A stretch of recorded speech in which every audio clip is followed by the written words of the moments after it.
de número 12, iremos dar continuidade à nossa série de sermões no Evangelho de Jesus escrito por Lucas. E hoje estamos na 22ª ministração. São 22 pregações já do Evangelho de Lucas. Estamos estudando capítulo por capítulo, versículo por versículo. E o que eu tenho a dizer é que essa série de sermões é infinitamente melhor do que a novela da Record de Gênesis. Nem se compara. Nem se compara com a profundidade e a compreensão que nós estamos tendo do Evangelho, para a glória de Deus. Hoje nós queremos falar sobre os fundamentos do colégio apostólico. Os fundamentos do colégio apostólico. Lucas capítulo 6, verso de número 12. Quem localizou o texto, diga: eu amo a Bíblia. Eu amo a Bíblia. Quem não encontrou ainda, diga: eu também. Eu também. Pronto. Achei. Glória a Deus. Diz assim a palavra do Senhor: e aconteceu que naqueles dias saiu ao monte a orar. Olha aí. E passou a noite em oração a Deus. E quando já era dia, chamou a si os seus discípulos e escolheu 12 deles, a quem também deu o nome de apóstolos: Simão, a qual também chamou Pedro, e André seu irmão, Tiago e João, Filipe e Bartolomeu, Mateus e Tomé, Tiago, filho de Alfeu, e Simão, chamado Zelote, Judas, irmão de Tiago, e Judas Iscariotes, que foi o traidor. Amém? Glória a Deus. Louvado seja o nome do Senhor. Irmãos e irmãs, desde o início do ministério de Jesus, uma das características peculiares que nós temos visto com recorrência são as multidões que vinham ao encontro de Jesus para ouvir a palavra. Mas nós sabemos que a grande maioria daquelas multidões, nós temos percebido isso ao longo desses textos que temos analisado, que a grande maioria das pessoas, aquelas pessoas, elas iam em busca de milagres, em busca de sinais, em busca de maravilhas. No entanto, havia também no meio daquele povo que apertava Jesus, daquela multidão de pessoas, havia pelo menos cerca de 70 discípulos. 70 discípulos que eram mais próximos a Jesus. Esses discípulos, eles, diferente do interesse da grande multidão, o interesse deles estava em aprender os ensinos de Jesus, em aprender os ensinos do Evangelho, a compreender a respeito dessa nova ordem que Jesus estava trazendo e reivindicando na terra. E são justamente essas duas questões que diferenciam os discípulos da multidão.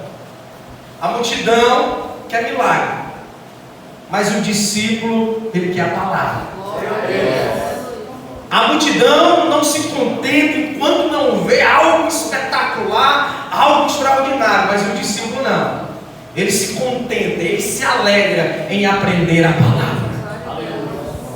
Eu quero perguntar nessa noite: quem você é no meio da multidão?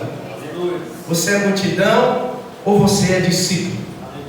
Você tem procurado a Deus ou a igreja somente para ver milagres, para receber milagres, ou você tem procurado a Deus para aprender a sua palavra? Se você tem procurado a Deus, buscado aprender a palavra de Deus, você está configurado como um discípulo amado do Senhor. Nós precisamos compreender que Jesus, ele não veio para converter incrédulo a crente. Esse não foi o propósito de Jesus. O propósito de Jesus, ele veio para fazer discípulos. Esse foi o propósito. Se você for ver no Antigo Testamento, você vai ver no máximo 2 alusões ao termo crente no Antigo Testamento. No Novo Testamento você vai ver pelo menos 15. Mas discípulo, você vai ver no Antigo Testamento, os seus derivados, cerca de 3 menções. No entanto, no Novo Testamento, você vai ver 258 menções. Uau. Porque o propósito de Jesus foi vir à terra para fazer discípulos. Jesus não veio para atrair fãs, Jesus não veio para atrair curiosos, ele veio para fazer discípulos. E esse é o papel da igreja. A igreja ela está na terra como o corpo de Cristo para fazer discípulos. Jesus disse: ide por todo mundo, pregai o evangelho a toda criatura e fazei discípulos de todas as nações. A conclusão da obra não termina quando a pessoa vem à frente e confessa a Jesus. A conclusão da obra na vida de alguém acontece quando aquela pessoa que veio à frente e confessou a Jesus se torna um discípulo, um aprendiz, se torna um seguidor de Jesus e não apenas um admirador. Jesus, ele decide designar entre aqueles 70 12 discípulos, nas quais ele iria designá-los para apóstolos. Por que Jesus ele queria preparar 12 pessoas? Há alguns motivos para isso. O primeiro motivo deles é que Jesus sabia que a sua morte estava próxima. Como vimos na mensagem passada, já tinham pelo menos 4 ameaças contra Jesus. Os fariseus já tinham pelo menos 4 motivos pelas quais eles acusariam e condenariam Jesus. Jesus percebeu que o cerco estava se fechando. E como Jesus não escreveu nenhum livro, não escreveu nada, ele decidiu fazer discípulos. E desses discípulos, ele escolheu 12 apóstolos que iriam dar continuidade ao seu ministério, continuidade ao estabelecimento do reino de Deus. Poderiam até matar Jesus, mas sobrariam 12 miniaturas de Jesus para continuar fazendo zoada no meio do mundo. Então Jesus ele busca entre aqueles 70 essas 12 pessoas, esses 12 homens da sua confiança, esses 12 homens na quais ele pudesse depositar essa grande responsabilidade de ser apóstolo, de ser essa pessoa que terá essa responsabilidade de anunciar. Então não seria uma decisão fácil, pelo contrário, seria uma decisão muito difícil. Escolher nunca é fácil, principalmente quando você tem que escolher pessoas, principalmente quando você tem que montar um time de apenas 12, no meio de 70, no meio de uma multidão. Não foi fácil, de maneira alguma, é algo difícil. É por isso que Jesus, diante dessa escolha difícil, complicada, tensa, ele decide fazer o quê? O que é que o verso 12 não vai nos informar? Que ele decide se retirar para o monte, para orar. Orar, não apenas fazer uma oração, mas passar a noite inteira orando, a fim de que Deus pudesse trazer o direcionamento de quem seriam aqueles 12 homens nas quais Jesus iria depositar essa grande responsabilidade. Aqui nós aprendemos pelo menos 2 lições. A primeira é que a oração no monte, ela era uma disciplina espiritual de Jesus. E tem muita gente, irmão, que se escandalizou, que criticou, fala que a gente está subindo no monte para orar. Rapaz, esse negócio de orar no monte, não sei o que, vai ler a Bíblia, rapaz.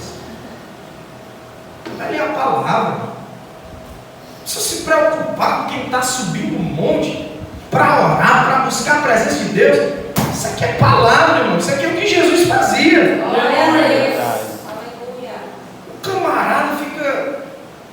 Mas tem crente, tem muito fariseu dentro das igrejas, irmão, que só a misericórdia de Deus, viu? Me segura, Jesus. Me segura, papai. Jesus deixa aqui lições preciosas para nós. Primeiro, que a oração do monte é importante. Segundo, que diante das nossas maiores decisões, nós precisamos sempre colocar Deus em nossas decisões e em nossos momentos decisivos. Precisamos colocar as causas, as nossas preocupações diante de Deus. O motivo pela qual muitas pessoas fazem decisões erradas, escolhas erradas, é simplesmente pelo fato de elas não apresentarem suas escolhas e decisões diante de Deus. Quando você tiver que tomar qualquer decisão na sua vida, seja ela simples ou importante, coloque sempre diante da presença do Senhor. Eu quero namorar. Você quer namorar? Não é no Instagram que você vai conseguir um namorado. É com o joelho no chão. É colocando diante de Deus. Porque no Instagram, no Facebook, você vai escolher pela carne. Mas se você dobrar o joelho, meu irmão e minha irmã, você vai escolher fazer a escolha certa.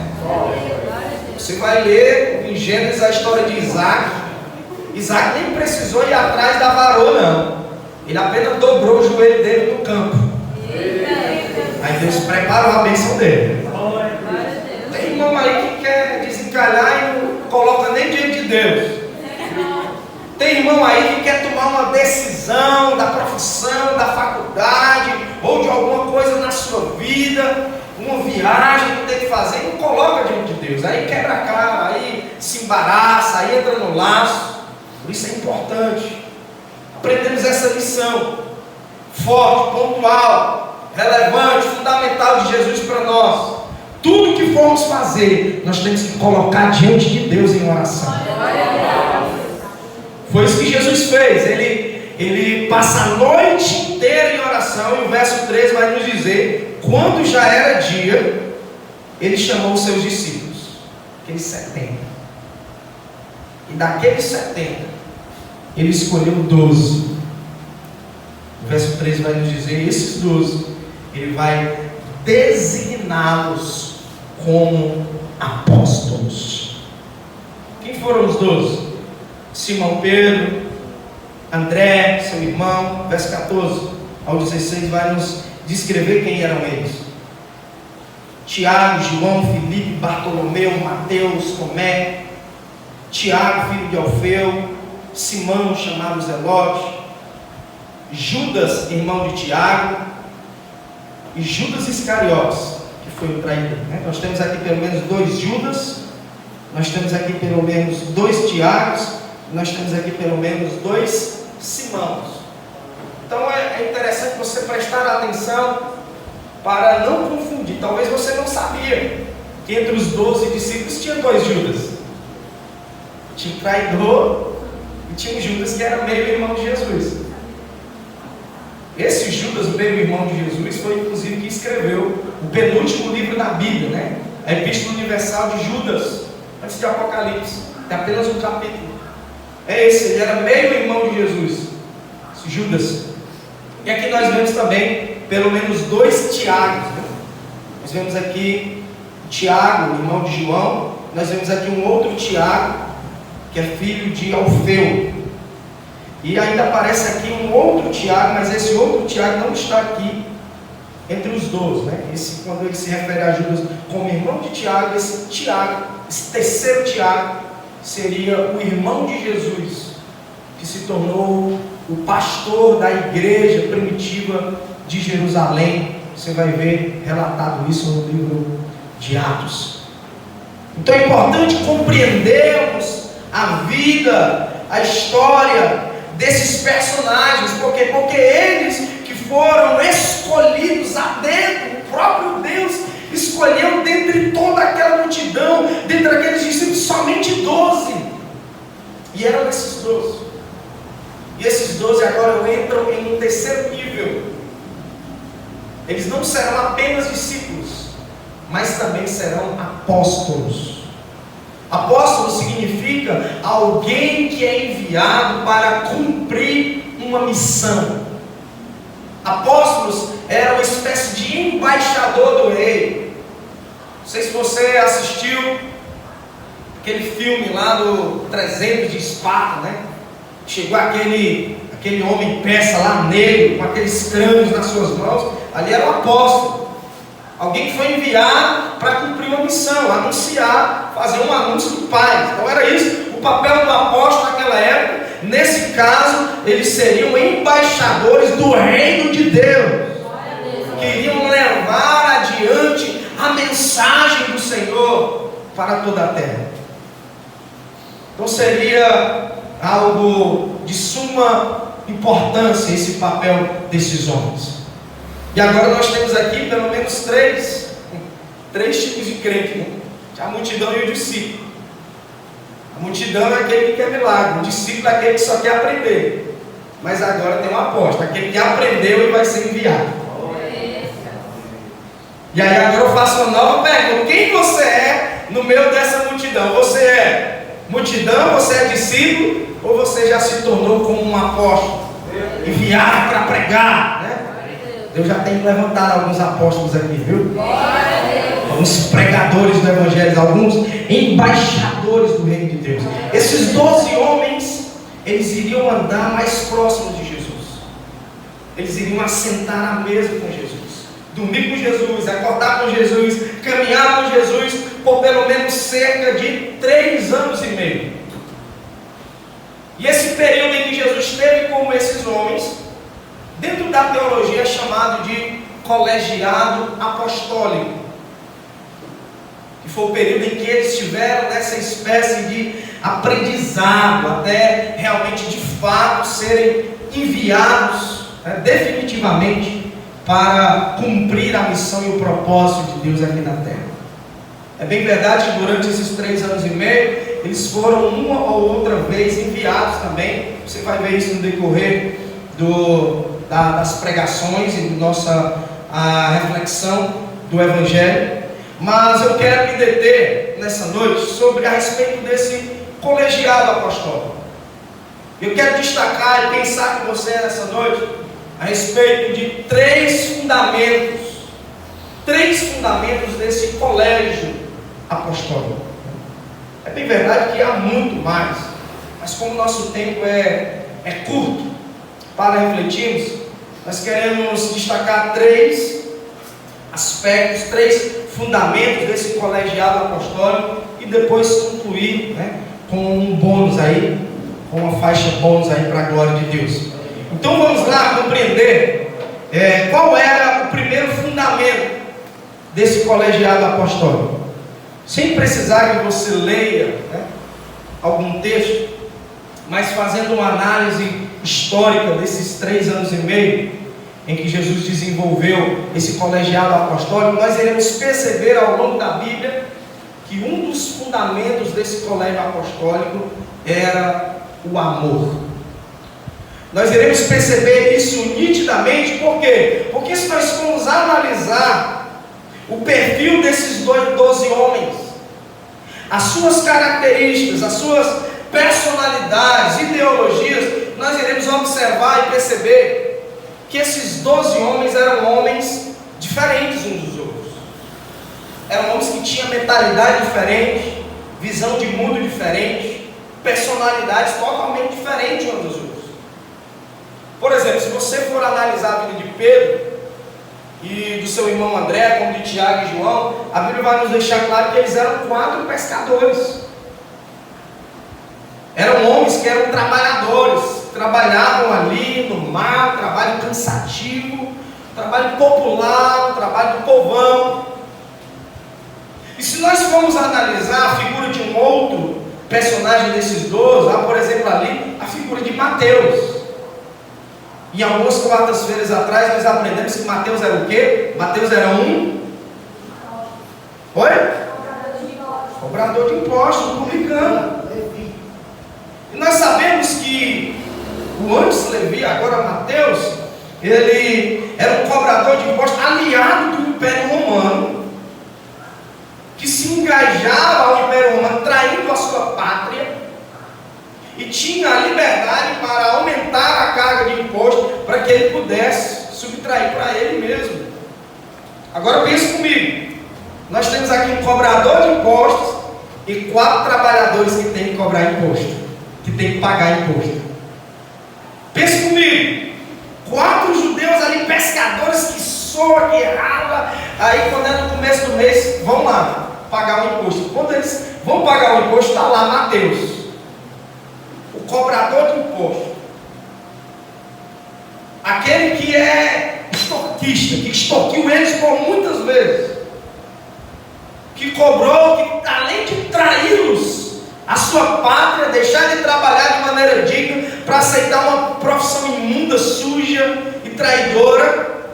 Quantas e quantas vezes, imagine comigo, aqueles 4 discípulos se depararam com Mateus? Eles eram inimigos mortais. Penso eu que esses 4 trabalhadores, esses 4 pescadores, não suportavam nem ouvir o nome de Mateus, não suportavam sequer olhar na cara de Mateus. Aí Jesus vai e chama os 4 trabalhadores, chama o cobrador para estar junto, para dormir junto, para caminhar junto. Pense comigo, um clima tenso. Como se não bastasse, havia também aqui entre esses 12 o Simão, que era zelote. Você sabe o que era um zelote?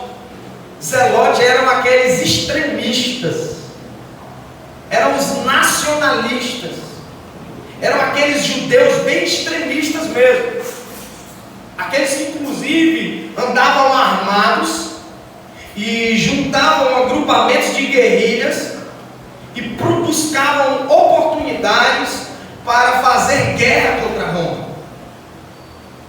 Então eram homens preparados para a guerra. Agora você tem um trabalhador que odeia o cobrador de imposto, e você tem agora um extremista que quer matar o cobrador de imposto. Então o clima era tenso. A mentalidade de cada um era diferente uma das outras. Você vê ali, por exemplo, tinha um Filipe, que era um jovem cético, jovem que não cria muito nas coisas. Você vê ali um Natanael, que era aqui chamado Bartolomeu, mas Natanael e Bartolomeu são a mesma pessoa, apenas os autores utilizavam nomes diferentes. Era normal a pessoa ter mais de 2 nomes naquela época. Nós vemos ali, por exemplo, Natanael, que era também um profundo estudioso da palavra. Nós vemos ali Judas Iscariotes, que provavelmente era um fariseu. Você vai ver lá no Evangelho de João que certo escriba e fariseu se apresentou e se ofereceu para ser discípulo de Jesus. É provável que ele seja Judas Iscariotes, porque somente os escribas e fariseus poderiam cumprir, executar a função de tesoureiro, que era a função de Judas aqui no colegiado apostólico. Então nós temos um fariseu, nós temos um zelote, nós temos os trabalhadores, nós temos um publicano, mentes diferentes, pessoas diferentes, arquirrivais, mas eram pessoas que agora no colégio apostólico terão que aprender um fundamento, o fundamento do amor, e terão que deixar suas diferenças de lado, terão que deixar de lado o time do coração, o partido político, a ideologia. É nesse contexto aqui que, se fôssemos trazer para o nosso dia, o petista ia ter que abraçar o bolsonarista, a feminista ia ter que agarrar a mulher do lar. Então aqui é um contexto que, se nós formos pensar nos nossos dias, seria um contexto totalmente improvável, mas é isso que a Bíblia nos ensina, e é dessa forma que nós temos que pensar nos nossos dias. Que se nós, discípulos do Senhor Jesus, almejamos fazer parte de um colegiado apostólico para ser capacitado e ser enviado como proclamador do Evangelho nesse mundo, nós precisamos entender que um dos fundamentos desse desse colegiado, da nossa igreja, deve ser o amor. Eu pergunto a você: você está preparado para se congregar com o seu pior inimigo, caso ele entre nessa igreja e se converta aqui na frente? Você está preparado para abraçar, para conviver, para ir para um pequeno grupo aqui daquela pessoa que te caluniou,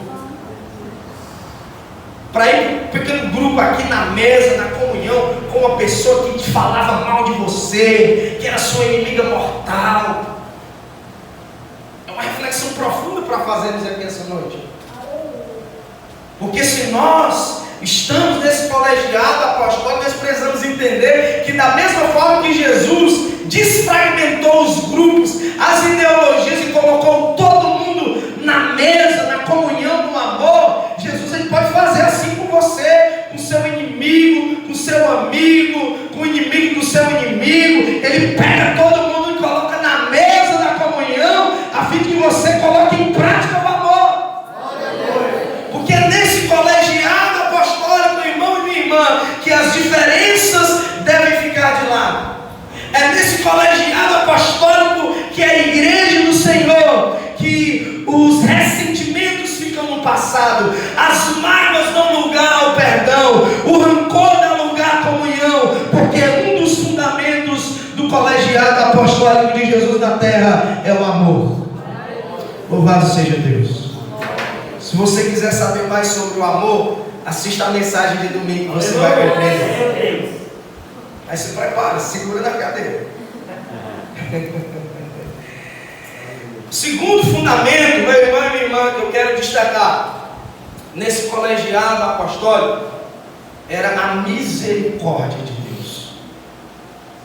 A misericórdia de Deus é um fundamento, é um pilar nesse colegiado, porque sem ela, esse colegiado não teria formado esses alunos.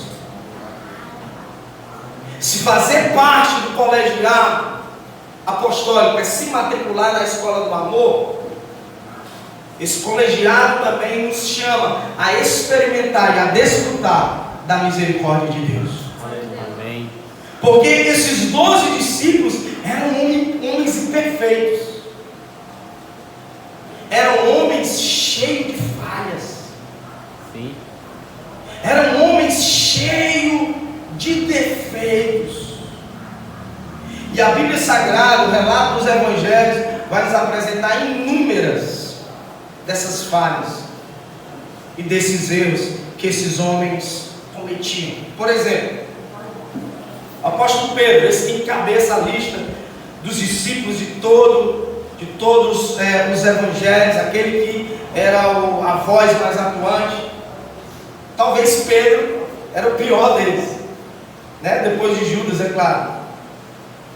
Mas talvez Pedro seria esse protagonista a um suposto Judas, porque Pedro era muito inconstante, Pedro era muito temperamental, Pedro era contraditório, ele vivia de extremos, ele vivia de um extremo para outro. A vida de Pedro, na trajetória do Evangelho, era uma verdadeira gangorra.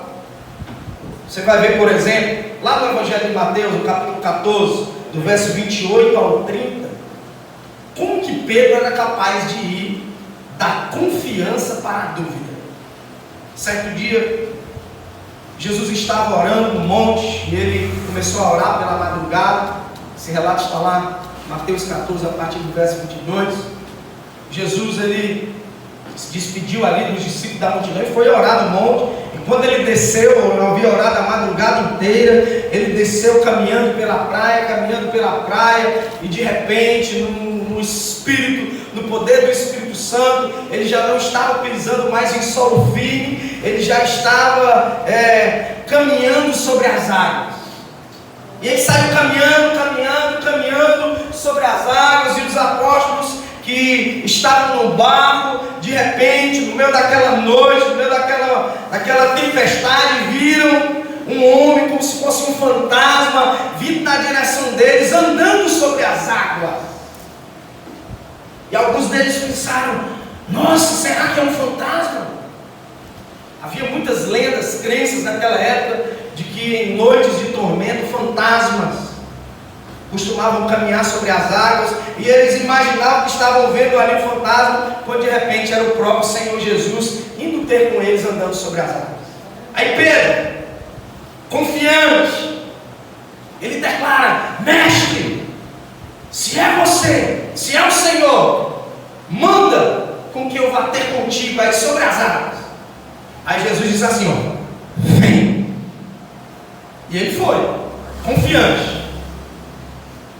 Deu o primeiro passo, o segundo passo, o terceiro passo, o quarto passo. Quando ele ia dar o quinto passo, a Bíblia vai nos dizer que veio um vento. E aí, por causa do vento, Pedro duvidou e começou a afundar. Jesus pega a mão dele e diz o que para Pedro? Homem de pequena fé. Mas como de pequena fé, se há alguns minutos ele havia confiantemente, com toda a convicção, com toda a fé, tendo dito: se é o Senhor, manda eu ir ter contigo sobre as águas. Pedro era desse. Ele era capaz de ir para esses dois extremos, de confiança para desconfiança. Quantos e quantos de nós também temos essa mesma falha, esse mesmo defeito de Pedro? Há irmãos e irmãs que saem de um culto, onde o poder do Espírito Santo desce, o irmão parece sair voando. Agora vamos ganhar essa cidade, agora vamos evangelizar, agora vamos, uau, o cara sai voando, queimando, pisando nas brasas. Aí quando é no outro dia, no pequeno grupo, está lá o irmão dormindo. É a síndrome de Pedro. O camarada vai para a confiança, para desconfiança, para dúvida. Quantos de nós estamos aqui na bênção, ministro louvor, culto aqui, pequeno grupo, agora eu vou fluir, agora eu vou voar, agora eu vou no profundo. Aí vem uma lutazinha, um ventozinho, uma tempestadezinha. Aí está lá o irmão em casa: Jesus, estou cansado, irmão, pastor Alberto, ora para mim que eu estou na luta, estou cansado. Irmão, rapaz, ontem tu estava aqui quase cuspindo fogo e arrotando brasa, irmão. O primeiro ventinho, a primeira lutazinha, a primeira pedra que tu topou, já está aí espichado na rede. São as síndromes de Pedro. São os erros e as falhas que os discípulos que estão inseridos nesse colégio apostólico irão se deparar na sua caminhada. Quer ver um outro contraditório de Pedro? Outro contraditório de Pedro está lá em Mateus 16, do verso 16 ao 23. Preste atenção. Pedro era capaz de ser boca de Deus e minutos depois se tornar a boca do diabo. Uau. Jesus fez uma pergunta lá em Mateus capítulo 16, verso 16: quem vocês acham que eu sou? Aí não disse, uns dizem que tu é Jeremias, outros dizem que tu é Elias, mas vocês, quem vocês? Aí Pedro vai se colocar, como porta-voz e vai dizer: tu és o Cristo, Filho de Deus. Uou. Aí Jesus vai dizer: louvado seja Deus, porque tu não falaste pela boca, pela carne, mas foi o próprio Deus que te trouxe essa revelação. Aí logo após Pedro diz isso, se engrandece, recebe aquele aplauso. Aí Jesus: agora que vocês sabem que eu sou Cristo, vocês precisam saber que eu serei entregue nas mãos dos fariseus, dos escribas, e serei morto, e serei crucificado, e serei humilhado. Aquele Pedro que havia tido essa revelação de que ele era o Cristo, agora vai se colocar mais uma vez diante de Deus e dizer: de maneira nenhuma, Senhor, isso irá acontecer. Ele se coloca como opositor ao propósito que Deus entregou para Jesus de ser crucificado. Ele se opõe ao projeto da cruz. E agora o que vai acontecer? Jesus vai dizer para Pedro: para trás de mim, Satanás. Uau. Em uma única cena, Pedro era capaz de falar pela boca de Deus e pela boca do diabo. Quantas e quantas pessoas, aqui não, mas em outras igrejas que temos andado por aí, também não é a igreja da Paz Church, Temos alguns irmãos aqui que são de lá, também não é ela. Outras igrejas aí que temos andado aí, em outras cidades. Há pessoas, meu irmão, que dentro da igreja oram em línguas, cospe fogo, arrota brasa, sai voando, sai do mistério. Mas quando coloca o pé do lado de fora ali, a primeira topada que ele dá no pé é os palavrões mais feios do mundo. O primeiro trabalho que o menino dá, o primeiro choro da criança, o crente que estava orando em língua no culto, amaldiçoado, seu diabo. Fala pela boca de Deus, e aí no mesmo dia, minutos depois, ela está falando pela boca do diabo. A Bíblia diz que do mesmo manancial, de uma mesma fonte, não pode jorrar água doce e salgada. Então seja boca de Deus, não empreste a sua boca para o diabo. Paulo aos Efésios, capítulo 4, verso 27, vai dizer o quê? Não deis lugar ao diabo.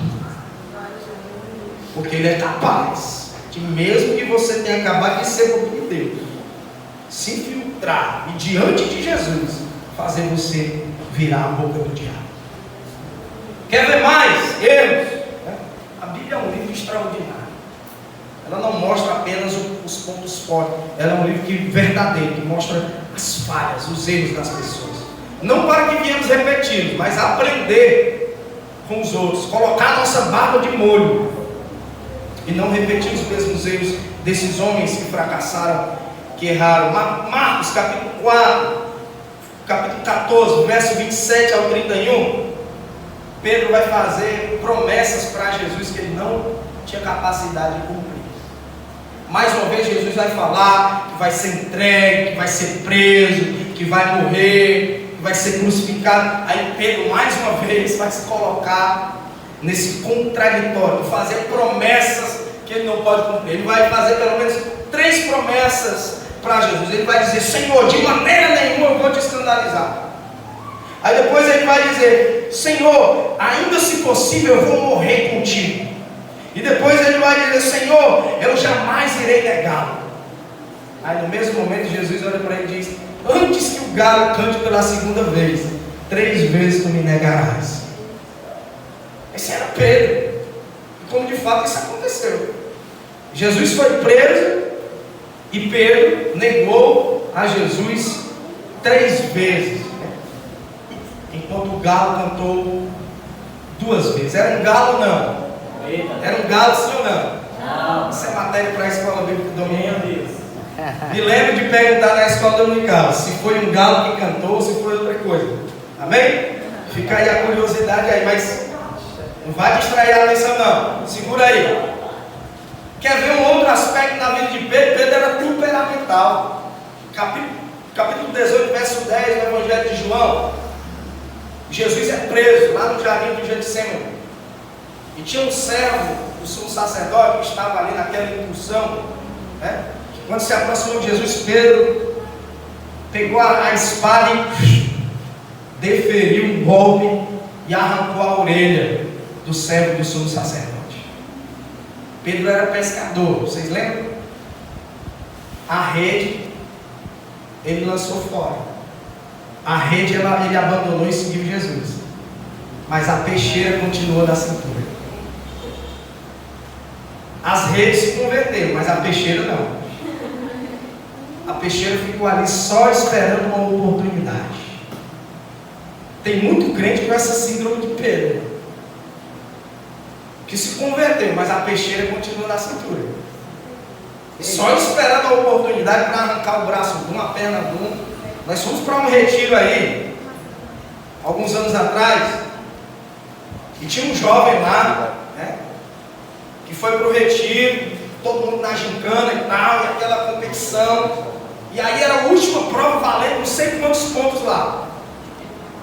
Aí tinha que encontrar um tesouro que estava escondido em algum canto. Aí a pessoa ficava lá no microfone: tá quente, tá frio, tá quente. Aí teve um que foi se aproximando: tá quente, tá quente, tá... Aí se pendurou no pedaço de pau. E aí esse varão abençoado, esse jovem, né, que era o nosso amigo aí, ele foi, se aproximou e puxou da perna do rapaz. No que ele puxou a perna do rapaz, o rapaz empurrou ele. No que o rapaz empurrou ele puxou a peixeira. No meio do retiro. Puxou a peixeira. Misericórdia.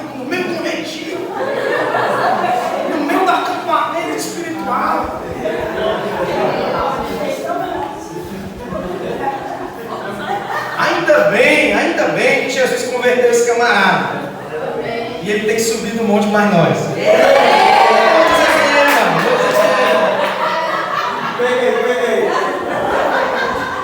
Eu não vou dizer quem é, né? Por questão de ética, mas qualquer dia ele vai contar esse testemunho lá, né? É forte o que Deus tem feito. Então é isso que Deus faz. Se não fosse a misericórdia de Jesus, irmãos, se não fosse a misericórdia como um pilar, como um fundamento desse colegiado apostólico, Pedro jamais teria sido um dos fundadores da igreja. Jamais. Jamais Pedro teria pregado aquele sermão onde aproximadamente 3.000 pessoas aceitaram a Cristo como Salvador. Se não fosse a misericórdia se renovando na vida de Pedro, ele não teria escrevido as epístolas a Pedro, maravilhosas. Então é a misericórdia de Deus. Nós vamos analisar, por exemplo, a vida dos outros apóstolos, Tiago e João, por exemplo. Marcos capítulo 3 e verso 17 vai nos dizer que eles eram filhos de um homem chamado Boanerges. E o apelido desse Boanerges era Trovão. Então eles eram filhos do trovão. Trovão não é coisa boa, não. Se for ver aqui na Bíblia aí, hoje tem uns trovão por aí, mas a Bíblia não fala de trovão como coisa boa, não.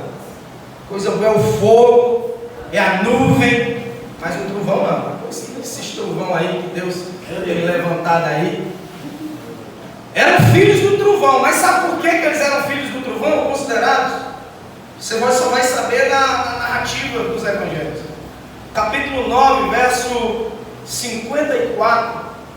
Você vai ver, Jesus estava ali com Pedro, Tiago, alguns discípulos apóstolos, entrando na cidade de Samaria. E os samaritanos não deixaram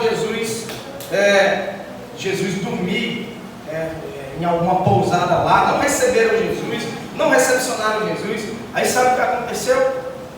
Jesus ele saiu daquela cidade, e Tiago e João, né? Esses dois filhos do trovão, disseram assim para Jesus: Senhor, mande com que nós oremos aqui para descer fogo do céu e consumir todos esses samaritanos como Elias orou.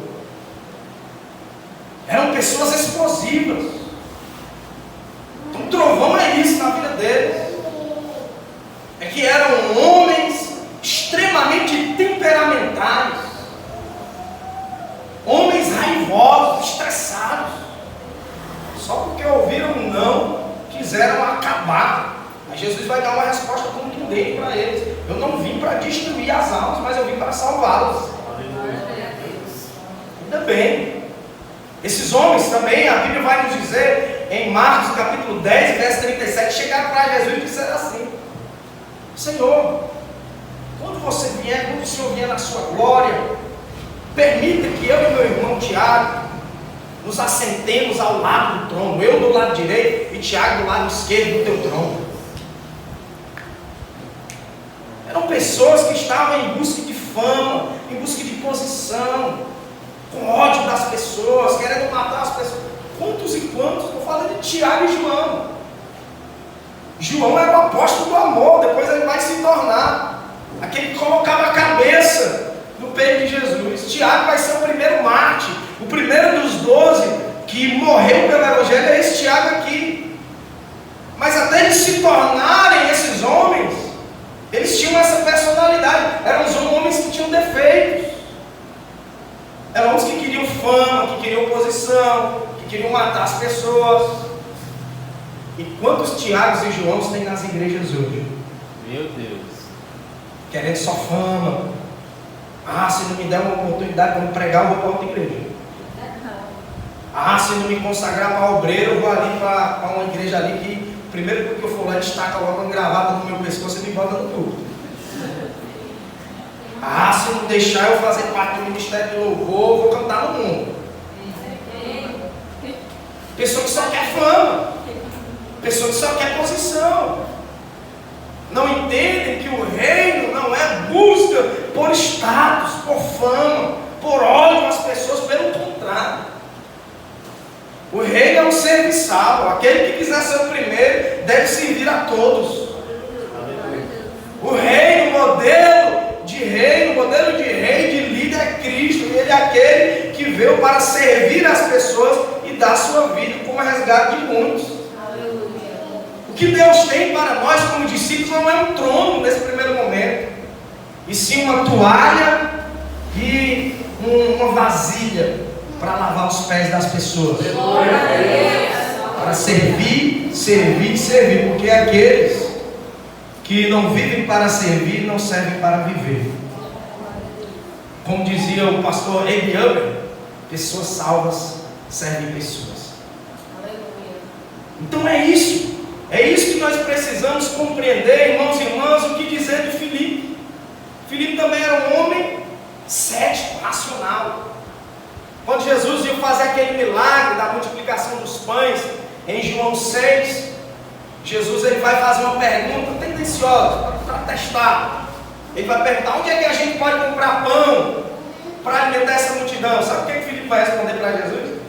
Não, Senhor, o problema não é onde. O problema é que nós não temos recursos para alimentar essa multidão. Era um homem cético, que olhava as coisas pela lógica, pelo pessimismo. Nós precisamos entender que no reino de Deus a lógica humana cai por terra.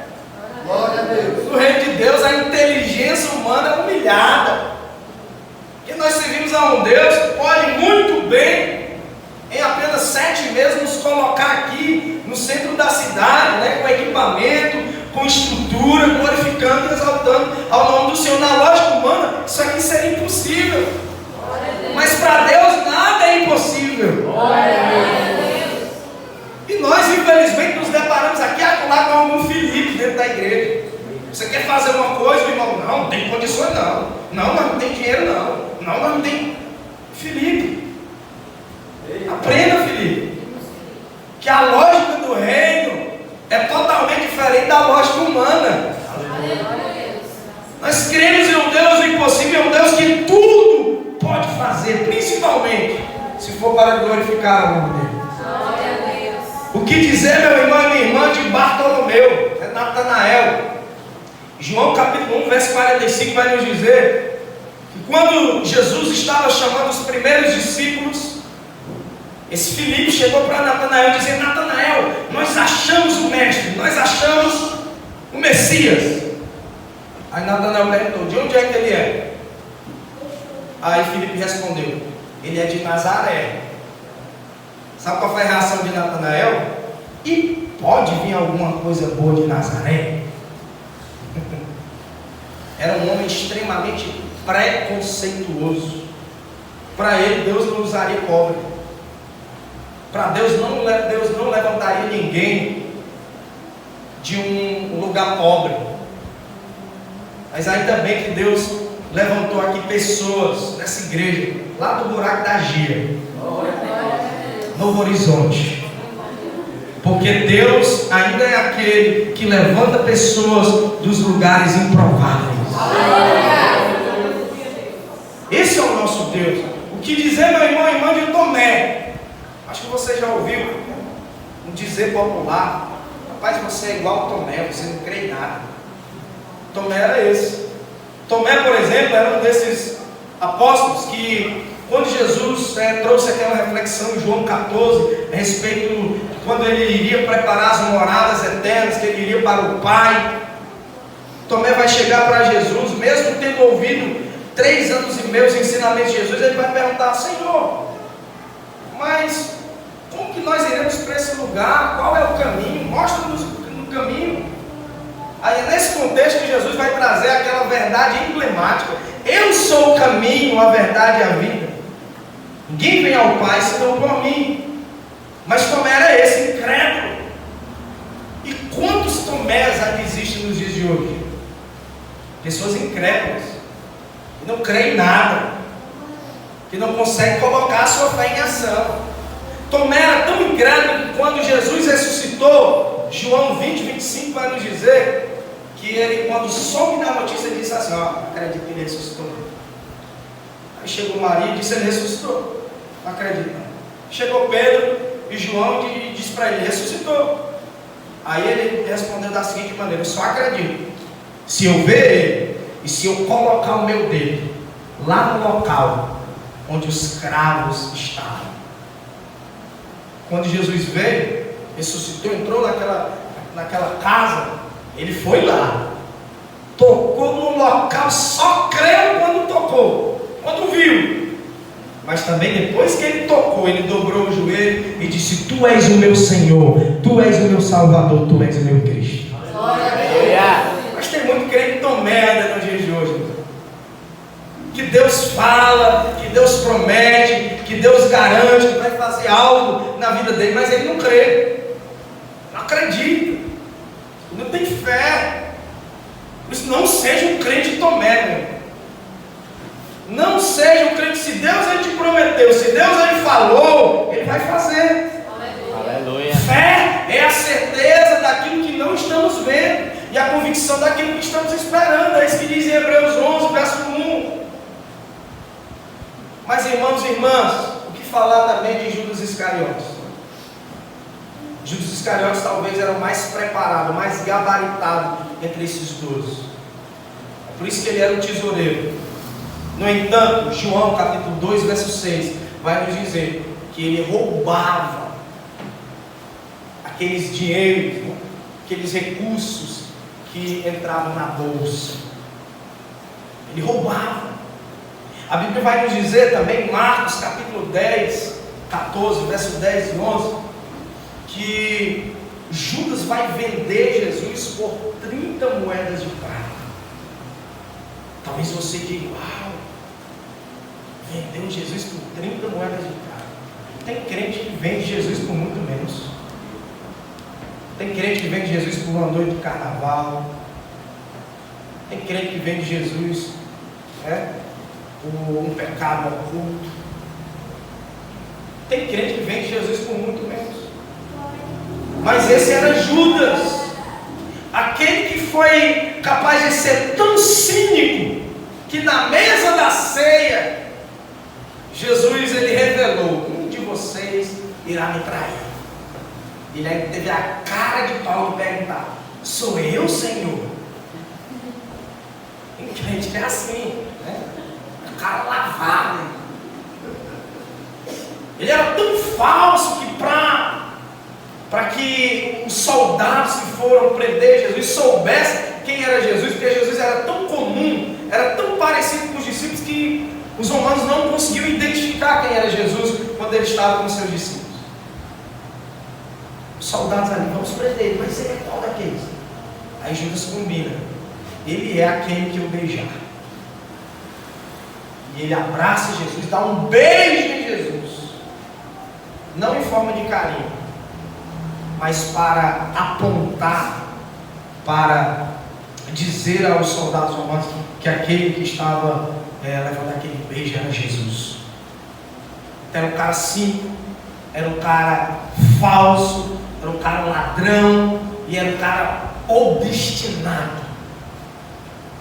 Mesmo quando soube que Jesus foi crucificado, ele se arrependeu momentaneamente, sentiu um remorso, devolveu as moedas para os sacerdotes, a qual ele havia vendido Jesus, devolveu, e podendo ali se arrepender, ao invés de se arrepender, ao invés de fazer como Pedro, que se arrependeu, ao invés de fazer como esses discípulos que erraram e que desfrutaram da misericórdia, ao invés de receber essa misericórdia em sua vida, Judas preferiu se suicidar,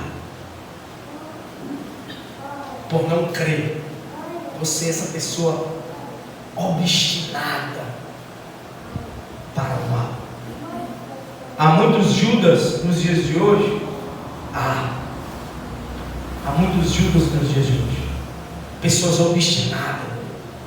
Você vai lá, evangeliza, visita, dá uma chance, dá uma oportunidade, o camarada cai e volta, cai e volta, cai e volta, até que volta. Infelizmente há muitos Judas aí. E a grande lição que Judas nos deixa, meus irmãos e minhas irmãs, é que é possível ter o melhor pastor, ter a melhor igreja, e mesmo assim não se converter e ir direto para o inferno. Uau! E quantos Judas há nos dias de hoje? Que tem um bom pastor, que frequenta uma boa igreja, mas mesmo assim não se converte. É verdade. Aí o erro não está no pastor, aí o erro não está na igreja, está na obstinação do coração desse camarada, que não quer se converter, que quer continuar sendo um ladrão, um falso, um cínico. E não se engane, há muitos ainda por aí. Há alguns que têm coragem até de roubar a Bíblia de pastor, viu? Que dirá uma oferta que entra na casa do tesouro. Meus irmãos e minhas irmãs, mas o que nós precisamos compreender é que esse era o colegiado apostólico, formado por homens falhos, como você viu muito bem. Homens imperfeitos, homens totalmente dependentes da misericórdia de Jesus. Eles dependiam. Talvez você olhe para você e se ache uma pessoa imperfeita, uma pessoa pecadora. Esse negócio de evangelho não dá para mim, não. Eu sou muito pecador. Eu erro, eu peco direto, acho que eu vou me desviar muito. Não, calma. Caminhar com Jesus não é sinônimo de perfeição. Você está vendo aqui? Caminhar com Jesus, meu irmão e minha irmã, é sinônimo de estar no processo de aperfeiçoamento. Não se preocupe se você ainda não é perfeito, se você tem errado, se você tem caído, não desista. Porque um dos fundamentos do colégio apostólico de Jesus aqui na terra é a sua misericórdia. E misericórdia não é credencial para pecar. Misericórdia é uma oportunidade para se arrepender e ser perdoado. Judas negou Jesus, Pedro negou Jesus, mas se arrependeu e foi perdoado. Judas traiu Jesus e não se arrependeu, rejeitou a misericórdia e morreu de maneira terrível. A misericórdia, meu irmão e minha irmã, é a garantia de que sempre há tempo para corrigir os defeitos e para se aperfeiçoar em Deus. Aproveite essa caminhada, aproveite essa misericórdia que se renova sobre a sua vida todas as manhãs. Se corrija, se aperfeiçoe, faça como esses homens, faça como João, que era filho do trovão e se tornou filho do amor. Faça como Pedro, que andava com a peixeira e agora vai andar com a espada do Evangelho. Faça como Tomé, que era um incrédulo, mas que agora era um convertido. Faça como Filipe, que era um jovem cético e irracional, mas ganhou toda a cidade de Samaria para Jesus. Sabe por quê? Por causa da misericórdia de Deus. Essa misericórdia. O terceiro fundamento é a graça de Deus. O primeiro fundamento, o amor. O segundo, misericórdia. E o terceiro, a graça. Por que a graça? Porque esses homens, além de viverem em subgrupos divididos, além de serem homens imperfeitos, eram também homens iletrados. Eram homens que não tinham capacidade alguma para ser apóstolos. Muitos deles eram pescadores, tinham profissões populares, nenhum deles era rico, nenhum deles era da aristocracia de Jerusalém, nenhum deles era de família nobre, nenhum deles tinha formação acadêmica, nenhum deles, meu irmão e minha irmã, tinha essa capacidade de ser eloquente em palavras. Não, eram homens iletrados. É provável que muitos desses 12 fossem até mesmo analfabetos, leigos. homens incapazes. Além do mais, eles eram galileus. E galileus eram pertencentes a uma localidade considerada pagã, decadente, moral e espiritual. Eram homens improváveis. Improváveis. Mas pela graça de Jesus, pela graça de Deus e não pelo mérito deles, Jesus os escolheu, os capacitou e os enviou como apóstolos, mensageiros pelo mundo para anunciar o evangelho da salvação. Aleluia. E foram esses 12 homens improváveis que passaram esse tempo com Jesus e se tornaram homens de Deus, apóstolos. E foi justamente esses 12 homens que viraram o mundo de cabeça para baixo, que anunciaram essa mensagem, que testificaram a respeito de Jesus, que derramaram o seu sangue pelo evangelho. Se você for estudar a história dos mártires, muitos deles foram decapitados, crucificados. Pedro pediu para ser crucificado de cabeça para baixo, porque não era digno, segundo ele, de ser crucificado como Jesus. João foi colocado em um caldeirão fervendo, e depois foi tirado de lá vivo ainda, exilado em uma ilha, com feras. Esses homens pregaram o evangelho, esses homens deixaram esse testamento de Deus, esses evangelhos que hoje eu e você nos alegramos, meditamos e somos restaurados por essas palavras de vida eterna. Meu irmão e minha irmã, talvez você olhe para você como alguém que seja incapaz. Talvez você olhe para você e se ache uma pessoa iletrada, uma pessoa pesada em palavras. Talvez você olhe para você e veja que você não é uma pessoa que tem condições, não é de família nobre, não tem formação acadêmica. Talvez você olhe para você com esse olhar de inferioridade, mas foi você quem Jesus escolheu.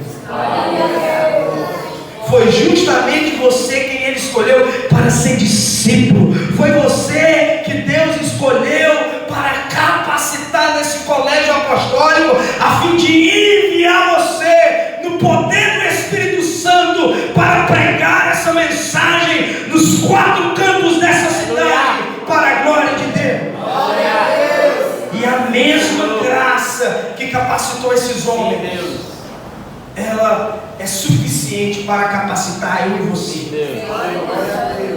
Ela é suficiente. Eu lembro, meu irmão e minha irmã, que quando eu comecei a pregar o evangelho, eu era um jovem, tinha cerca de 20 a 22 anos, não tinha formação acadêmica nenhuma, não tinha condições financeiras alguma, um período que não tinha internet para se fazer uma pesquisa. Livros eram uma raridade, você vê, era relíquia. Isso é simples. Deixa pra lá. Uns anos atrás aí, era um período difícil. Eu era um jovem tímido, que mal levantava a cabeça, que quando ia falar em público eu gaguejava. Trabalhava de operador de caixa no supermercado. Não tinha muitas condições e nem capacidades. Mas Jesus foi lá e me escolheu. Aleluia. Glória a Deus. Eis-me aqui. Da mesma forma Ele vai escolher você. Você acha que Ele já me escolheu assim, já estudando teologia, lendo? Não. Ele me escolheu em um período improvável. Hoje vocês estão no lucro. Hoje vocês têm internet. Hoje vocês têm livros. Hoje vocês têm YouTube para aprender de graça. Então vocês têm todas as ferramentas. Por isso não se olhe com olhar de inferioridade. Você é capaz, porque a graça de Deus está sobre a tua vida. Eu costumo sempre lembrar, quando eu lembro disso, de incapacidade, eu costumo lembrar de 2 amigos. O primeiro dele, irmão Antônio Paixão. Eu cito o nome porque é um grande amigo, analfabeto, não sabe ler, mas mesmo sendo um homem iletrado, dirigiu várias congregações. E hoje os seus filhos são pregadores, suas filhas anunciam o evangelho, são dirigentes. Um analfabeto,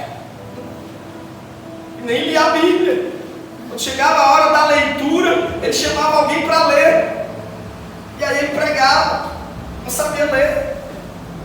Um outro amigo meu, eu tenho que citar o nome dele também, é o presbítero Daniel, grande amigo também, outro analfabeto, mas que se dispôs a dirigir congregação, a fazer a obra. Eu pergunto para você, como que a pessoa vai pregar se ela não sabe ler?